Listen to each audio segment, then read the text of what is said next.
आज अपन इस क्लास पर पढ़ेंगे साथियों 40 ऐसे महत्वपूर्ण प्रश्न जो आपके एग्जाम की दृष्टि से बहुत महत्वपूर्ण रहने वाले हैं। तो साथियों जुड़ जाइए चैनल से और बने रहिए वीडियो के अंत तक, और साथ ही साथ चैनल को सब्सक्राइब करके बेल आइकन दबा लो ताकि आने वाली हर क्लास आपको मिल सके। ओके साथियों, बढ़ते अपनी क्लास की ओर बिना वक्त बर्बाद किए हुए। अपनी क्लास का पहला क्वेश्चन है यहाँ पर कि गरासिया जनजाति में मोरबंदिया रीति रिवाज किस अवसर से जुड़ा हुआ है। तो साथियों क्वेश्चन पूछ रहा है कि जो गरासिया जनजाति में मोरबंदिया रीति रिवाज है वो किस अवसर से जुड़ा हुआ है। तो कौन से अवसर से जुड़ा हुआ है? तो जन्म, विवाह, सगाई या फिर तलाक। तो किससे जुड़ा हुआ है? तो मोरबंदिया रीति रिवाज जुड़ा हुआ है, वह जुड़ा हुआ है विवाह से संबंधित है। किससे? विवाह से। बी अपना राइट आंसर यहाँ पर हो जाएगा। ओके बच्चों, याद रहेगा। आते हैं अपन नेक्स्ट क्वेश्चन पर। नेक्स्ट क्वेश्चन है अपना यहाँ पर कि मुगल सम्राट शाहजहां के समय से ही प्रसिद्ध नाहर नृत्य के आयोजन की परंपरा कहाँ प्रचलित है। तो अपना क्वेश्चन है कि मुगल सम्राट कौन? शाहजहां के समय से ही प्रसिद्ध जो नाहर नृत्य हैं उसका जो आयोजन है उसकी परंपरा कहाँ प्रचलित है। तो कहाँ पर प्रचलित है नाहर नृत्य की? तो चोमू, चाकसू, मांडल या फिर किशनगढ़। तो कहाँ पर प्रसिद्ध है? तो नाहर नृत्य है उसका प्रचलन है वो है मांडल सेक्टर में। ओके, जो चित्तौड़ का मांडल सेक्टर है वहाँ पर नाहर नृत्य प्रचलन में है। सी अपना राइट आंसर यहाँ पर हो जाएगा साथियों। आते हैं अपने नेक्स्ट क्वेश्चन पर। नेक्स्ट क्वेश्चन है अपना मेहरानगढ़ दुर्ग में स्थित चामुंडा माता मंदिर की स्थापना किसने की थी। तो जो मेहरानगढ़ दुर्ग है उस पर किसका मंदिर है?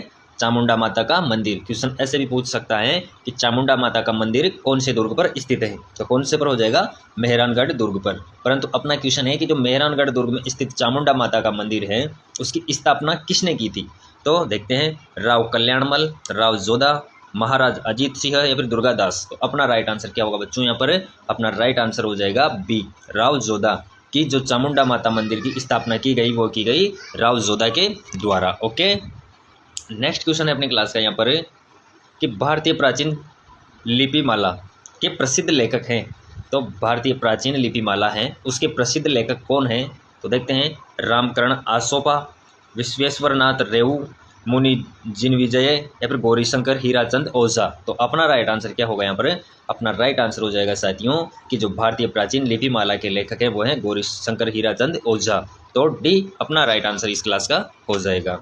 साथियों क्वेश्चंस बहुत इंपॉर्टेंट हैं, पिछले एग्जामों में पूछे गए क्वेश्चंस हैं और क्वेश्चंस रिपीट होते रहते हैं, तो क्वेश्चंस को अच्छे से पढ़ो साथियों। बेसिक अपना क्लियर होना चाहिए। बेसिक अगर अपना कंप्लीट है तो क्वेश्चंस चाहे कैसे भी घूम जाए अपन क्वेश्चंस को कर सकते हैं।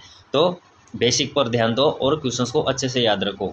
साथ ही साथ साथियों वीडियो पर कमेंट्स बॉक्स में आंसर दिया करो। उससे क्या होता है कि आपका फोकस होता है वो डबल बना रहता है, क्योंकि एक तो आपने क्वेश्चंस को पढ़ा फिर उसका आंसर किया तो वो क्वेश्चन हमेशा के लिए आपके दिमाग में बना रहता है। तो कमेंट्स में आंसर किया करो। ओके, आते अपने नेक्स्ट क्वेश्चन पर। नेक्स्ट क्वेश्चन है कि सहजोबाई का संबंध किस संप्रदाय से है। तो सहजोबाई का संबंध है वो किस संप्रदाय से है? तो राम स्नेही, लालदासी, अलकदासी या फिर चरणदासी। तो सहजोबाई का संबंध है वो संप्रदाय है चरणदासी। कौन सा? चरणदासी की सहजोबाई का संबंध चरणदासी संप्रदाय से रहे। ओके, नेक्स्ट क्वेश्चन है अपना साथियों कि अधोलिखित में से कौन सा युग्म सही सुमेलित नहीं है। नकारात्मक क्वेश्चन है कि कौन सा युग्म है जो सुमेलित नहीं है। तो एक तरफ है अपनों को प्राचीन अंचल और एक तरफ है आधुनिक जिले कि कौन सा प्राचीन अंचल कौन से जिले में स्थित है। तो इसमें से अपन को असंगत को देखना है। तो पहला ऑप्शन है अपने अबूर्द देश सिरोही। तो बिल्कुल सही है क्योंकि अबूर्द देश है वो सिरोही में है। तो नेक्स्ट है अपना सीवी, चित्तौड़गढ़ और उदयपुर। तो सीवी जो सीवी कहा जाता था प्राचीन समय में वो चित्तौड़ और उदयपुर वाले क्षेत्र को कहा जाता था। यह अभी बिल्कुल सही लग रहा है। तीसरा है अपाद लक्ष्य अजमेर व नागौर। तो जो अपाद लक्ष्य सेक्टर था वो अजमेर नागौर, बिल्कुल सही है। चौथा ऑप्शन है अपने वागड़ सीकर झुंझुनू। तो साथियों ये असंगत ऑप्शन लग रहा है यहाँ पर। तो डी अपना राइट आंसर हो जाएगा कि असंगत कौन सा है। तो असुमेलित है वो है डी, क्योंकि वागड़ सीकर झुंझुनू में नहीं है। ओके, आते हैं अपन नेक्स्ट क्वेश्चन पर। नेक्स्ट क्वेश्चन है कि मेवाड़ राज्य में महकमा कास की स्थापना की थी। तो जो मेवाड़ राज्य था उसमें महकमा कास की स्थापना की थी वो किसके द्वारा की गई थी। तो देखते हैं महाराणा शंभू सिंह ने, महाराणा अजीत सिंह ने, महाराणा गंगा सिंह ने या फिर महाराणा सज्जन सिंह ने। तो महकमा कास की स्थापना की गई वह की गई महाराणा शंभू सिंह के द्वारा। तो ए अपना राइट आंसर यहाँ पर हो जाएगा। नेक्ष्ट क्वेश्चन देखते हैं अपन। नेक्स्ट क्वेश्चन है यहाँ पर अपनी क्लास का कि शिवरात्रि पशु मेले का आयोजन होता है। तो शिवरात्रि जो पशु मेले का आयोजन है वो कौन से जिले में होता है, कहाँ पर होता है साथियों? तो बताओ फटाफट से कमेंट्स करो आंसर में, कहाँ पर होता है? तो झालावाड़ में, करौली में, भरतपुर में या फिर अलवर में। तो कहाँ पर होता है? तो शिवरात्रि पशु मेले का आयोजन होता है वो होता है करौली में। ओके, याद रहेगा बच्चों आपको, कहाँ होता है? करौली में होता है। नेक्स्ट क्वेश्चन है अपना, निम्नलिखित में से कौन सा युग्म सही सुमेलित नहीं है? तो असंगत को देखना है कि कौन सा है जो सुमेलित नहीं है। तो ऊबचट भाद्रपद कृष्ण पक्ष षष्ठी, गणगौर चैत्र शुक्ल तृतीया, गुड़ला श्रावण शुक्ल तृतीया, फूलडोल चैत्र कृष्ण प्रतिपदा। तो कौन सा सुमेलित नहीं है? तो अपना राइट आंसर हो जाएगा सी, कि जो गुड़ला है वो त्यौहार श्रावण शुक्ल तृतीया को नहीं मनाया जाता है। ओके, आते हैं अपने नेक्स्ट क्वेश्चन पर। नेक्स्ट क्वेश्चन है, महारानी विक्टोरिया के स्वर्ण जुबली उत्सव में भाग लेने के लिए 1887 में मारवाड़ के प्रतिनिधि के रूप में किसे इंग्लैंड भेजा गया? क्वेश्चन कह रहा है कि जो महारानी विक्टोरिया की स्वर्ण जुबली उत्सव था उसमें भाग लेने के लिए 1887 में, कब?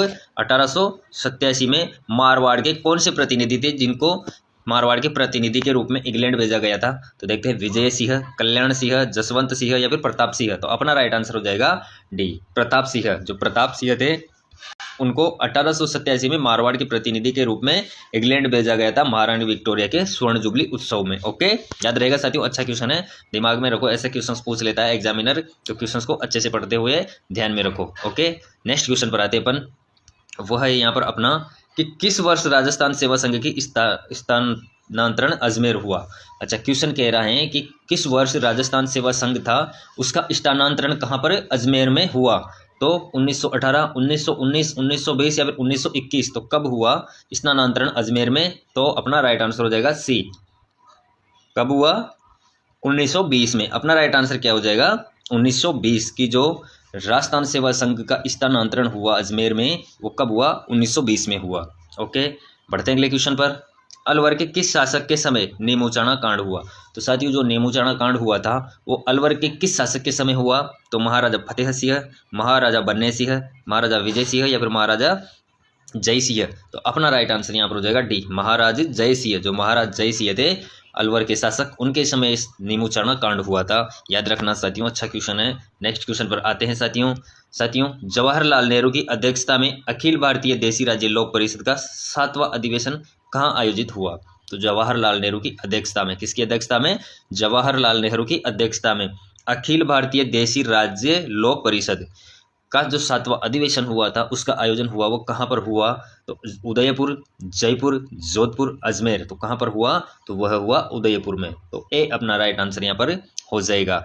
साथियों, एग्जाम के लिए जितना भी समय आपको मिला है उस समय को ध्यान में रखते हुए अपनी तैयारी को प्रगाढ़ कर लो, मजबूत बना लो साथियों। जितना समय तुम पढ़ाई में दे सको उतना दो साथियों, क्योंकि पढ़ाई ही जीवन को सफल बनाने का आज का समय में बहुत ही ज़रूरी है। क्योंकि अगर आदमी सफल नहीं है तो जीवन एक संघर्षमय बन जाता है, और अगर आप जीवन में संघर्ष का सामना अभी कर लोगे तो आगे जीवन में आसानी होगी। और अभी अगर आसानी से जीवन जी रहे हो तो साथियों नेक्स्ट लाइफ है वो संघर्षों के साथ गुजरने वाली है। तो आपको डिसाइड करना है कि इस समय को अपन को काबिल बनाने में लगाना है या फिर काबिल होने से बिखरना है। तो साथियों सारी चीज़ों को ध्यान में रखते हुए आपको एक अच्छे व्यक्ति की तरह अपने समय को सही वक्त पर सही दिशा में लगाना है और अच्छे से तैयारी में जुट जाना है साथियों, क्योंकि समय है लौट कर वापस नहीं आना है। एक बार निकल गया सो निकल गया। 2025 आपके लिए बहुत अच्छा अवसर है, तो इसको अच्छे से ध्यान में रखते हुए अपनी तैयारी में लगा दो साथियों। ओके, चलो आते हैं अपन फिर से अपनी क्लास पर। अपनी क्लास का यहाँ पर नेक्स्ट क्वेश्चन है कि किसके नेतृत्व में शेखावाटी किसान आंदोलन में 10,000 से अधिक जाट महिलाओं ने भाग लिया? तो साथियों बहुत अच्छा क्वेश्चन है कि जो शेखावाटी किसान आंदोलन था जिसमें 10,000 से अधिक जाट महिलाओं ने भाग लिया था, वो कौन सी महिला के नेतृत्व में लिया था? तो उमा देवी, उत्तम देवी, किशोरी देवी, राम देवी या फिर दुर्गा देवी शर्मा। तो कौन सी थी जिसके नेतृत्व में शेखावाटी किसान आंदोलन में 10,000 से अधिक जाट महिलाओं ने भाग लिया? तो उनका नेतृत्व करने वाली थी वह थी किशोरी देवी। बी अपना राइट आंसर हो जाएगा। साथियों कितनी हिम्मत वाली और कितनी अच्छी नेतृत्व करने वाली महिला रही होगी कि 10,000 महिलाओं को नेतृत्व अकेली किशोरी देवी ने किया। तो याद रखने लायक क्वेश्चन है और ऐसे क्वेश्चन जरूर एग्जामिनर पूछ लेता है। ओके, तो बढ़ते हैं अगले क्वेश्चन पर। अगला क्वेश्चन है अपना कि मेवाड़ की पुकार 21 सूत्रीय मांग पत्र का संबंध किससे था। तो जो मेवाड़ की पुकार 21 सूत्रीय मांग पत्र का जो संबंध था वो किससे था। तो देखते हैं साधु सीताराम दास से, विजय सिंह पथिक से, मोतीलाल तेजावत से या फिर माणिक्य लाल वर्मा से। तो जो मेवाड़ की पुकार 21 सूत्रीय मांग पत्र का संबंध था वह था साथियों मोतीलाल तेजावत से। किससे था? मोतीलाल तेजावत से। कि मेवाड़ की जो पुकार 21 सूत्रीय मांग पत्र का संबंध था मोतीलाल तेजावत से था। सी अपना राइट आंसर हो जाएगा। नेक्स्ट क्वेश्चन बच्चों कि राजस्थान की किस रियासत और विशेष रूप से कौन से शासक ने ब्लू पोल्ट्री को संरक्षण दिया। तो कौन सी रियासत है और कौन से शासक ने जो है जो ब्लू पोल्ट्री को संरक्षण दिया था। तो जयपुर सवाई प्रताप सिंह, जयपुर सवाई राम सिंह द्वितीय, मेवाड़ महाराणा फतेह सिंह या फिर मेवाड़ महाराणा सज्जन सिंह। तो अपना राइट आंसर होगा बच्चों यहाँ पर कौन सा होगा बताओ, आंसर करो फटाफट से कॉमेंट्स करो। बी अपना राइट आंसर हो जाएगा कि जो जयपुर रियासत के शासक सवाई राम सिंह द्वितीय थे उन्होंने ब्लू पोल्ट्री को संरक्षण दिया। ओके बच्चों, आते हैं अपने नेक्स्ट क्वेश्चन पर कि पृथ्वीराज की 12 खंभों की छतरी निम्नलिखित में से किस किले में स्थित है।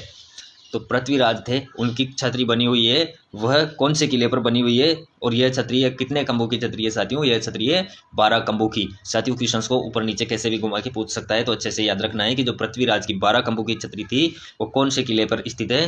तो मेहरानगढ़ किला, गोगुंदा किला, चित्तौड़गढ़ किला या फिर कुंभलगढ़ किला। तो कौन से किले पर स्थित है। तो पृथ्वीराज की जो 12 खंभों की छतरी है वह स्थित है साथियों कुंभलगढ़ के किले पर। कौन से किले पर है? कुंभलगढ़ के किले पर। याद रहेगा साथियों कि पृथ्वीराज की 12 खंभों की छतरी स्थित है वो है कुंभलगढ़ के किले पर। याद रहेगा आपको।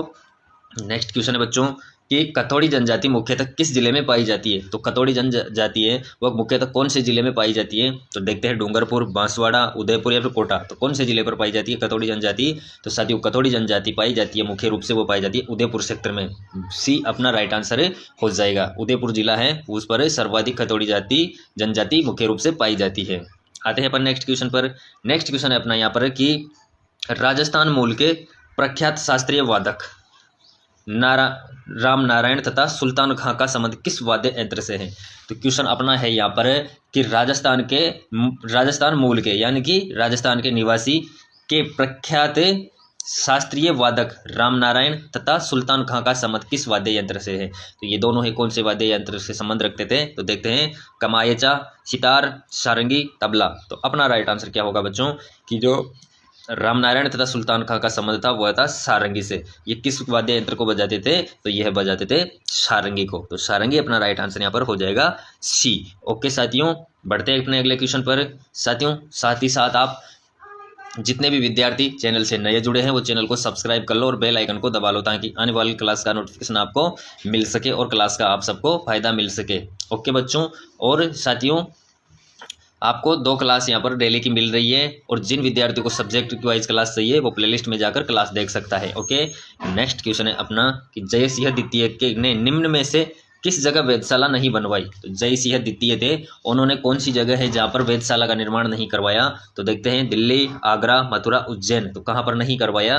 तो वह है आगरा। बी अपना राइट आंसर हो जाएगा कि जो विजय सिंह द्वितीय थे उन्होंने आगरा में वेधशाला का निर्माण नहीं करवाया था साथियों। ओके, आते हैं अपने अगले क्वेश्चन पर। अगला क्वेश्चन है अपना यहाँ पर कि रूपायन संस्थान कहाँ स्थित है। कौन सा संस्थान है। रूपायन संस्थान है वो कहाँ पर स्थित है। तो देखते हैं बोरुंदा, बगरू, बदनौर, बूंदी। तो कहाँ पर स्थित है रूपायन संस्थान। तो यह स्थित है बोरुंदा में। कहाँ पर स्थित है बोरुंदा में। ए अपना राइट आंसर हो जाएगा। ओके, अपना नेक्स्ट क्वेश्चन होगा साथियों यहाँ पर वह होगा देखते हैं ऐतिहासिक स्थल जाबालीपुर की आधुनिक पहचान है। बताओ साथियों कि जो ऐतिहासिक स्थल जाबालीपुर की आधुनिक पहचान है वो कहाँ है।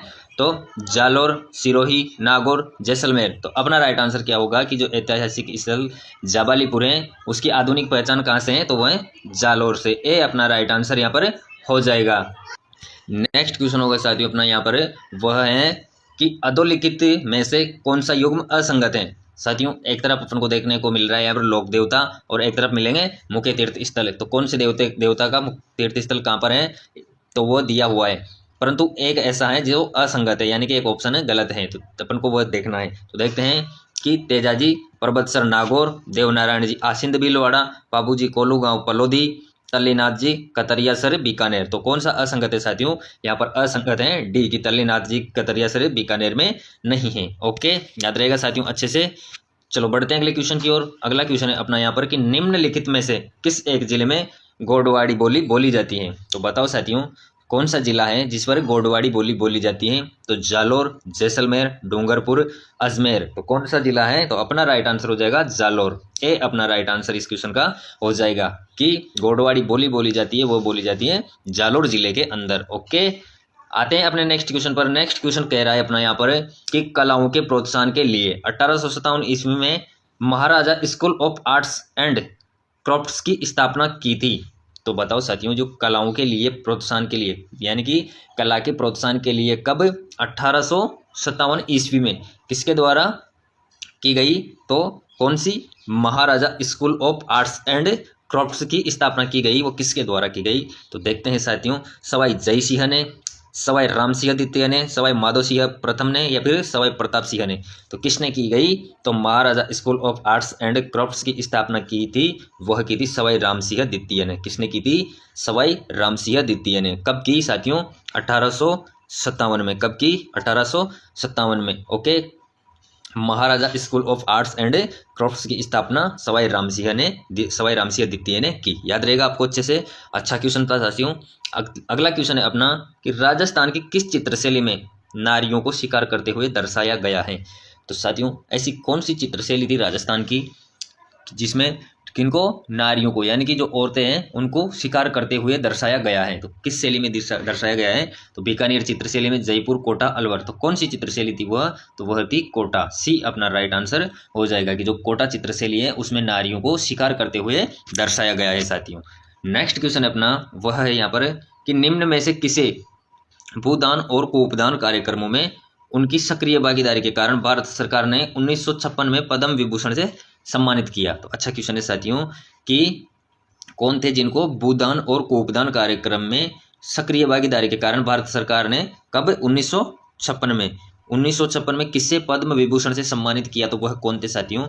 तो देखते हैं, रतन शास्त्री, अंजना देवी चौधरी, जानकी देवी बजाज, या फिर नारायणी देवी वर्मा। तो अपना राइट आंसर हो जाएगा यहाँ पर सी, जानकी देवी बजाज। जो जानकी देवी बजाज थी उनको भूदान और कूपदान कार्यक्रमों में सक्रिय भागीदारी के कारण भारत सरकार ने पद्म विभूषण से सम्मानित किया था। और कब किया था? 1956 में। ओके, याद रहेगा बच्चों। आते हैं नेक्स्ट क्वेश्चन पर। नेक्स्ट क्वेश्चन है अपना कि बूंदी स्थित रंग महल जो सुंदर भित्ति चित्रों से सुसज्जित है किसने बनवाया? तो बूंदी स्थित रंग महल है उस पर जो सुंदर भित्ति चित्र है सुसज्जित हैं वो किसने बनवाया? उसका निर्माण किसने करवाया? तो राव रतन सिंह ने, राव सुरजन सिंह ने, राव छत्रसाल ने, या फिर महाराव बुद्धि सिंह ने। तो किसने करवाया? तो बूंदी स्थित रंग महल का निर्माण करवाया साथियों, वो करवाया राव छत्रसाल ने। किसने करवाया? राव छत्रसाल ने। जो राव छत्रसाल थे उन्होंने निर्माण करवाया था साथियों। बहुत अच्छा क्वेश्चन है, याद रखना। नेक्स्ट क्वेश्चन अपना कि साहित्य एवं साहित्यकार के युग्म में से असंगत छांटिए। साथियों क्वेश्चन कह रहा है कि साहित्य एवं साहित्यकार के युग्म में से असंगत है वो छांटिए। तो 4 ऑप्शन है अपन में पास, इनमें से एक ऑप्शन ऐसा है जो असंगत है। तो देखते हैं, राज प्रकाश किशोर दास, तो ये बिल्कुल राइट है साथियों। बाबू प्रकाश मोजड़ी आसिया, यह भी बिल्कुल सही है।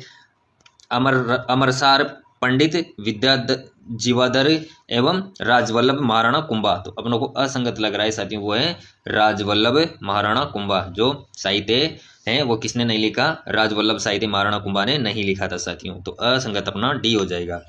नेक्स्ट क्वेश्चन अपना कि अंतरराष्ट्रीय स्तर पर ख्याति प्राप्त जानकी लाल बांडा का संबंध किस लोकनाट्य से है? तो साथियों जो जानकी लाल बांडा है उसका संबंध किस लोकनाट्य से है? तो देखते हैं, रम्मत, स्वांग, नौटंकी, या फिर ख्याल। तो अपना राइट आंसर क्या हो जाएगा? बी अपना राइट आंसर हो जाएगा स्वांग की। जो अंतरराष्ट्रीय यानी कि इंटरनेशनल ख्याति प्राप्त जो जानकी लाल बांडा का संबंध है वो स्थित है स्वांग से। ओके साथियों, क्लास के अंत तक बने रहने के लिए आपका बहुत बहुत धन्यवाद। और साथियों जितने भी विद्यार्थी नए जुड़े हैं चैनल से, चैनल को सब्सक्राइब कर लो और बेल आइकन को दबा लो ताकि आने वाली क्लास आपको मिल सके। जिन विद्यार्थियों को सब्जेक्ट वाइज क्लास देखनी हो प्ले लिस्ट में जाकर देख सकता है। ओके बच्चों, धन्यवाद।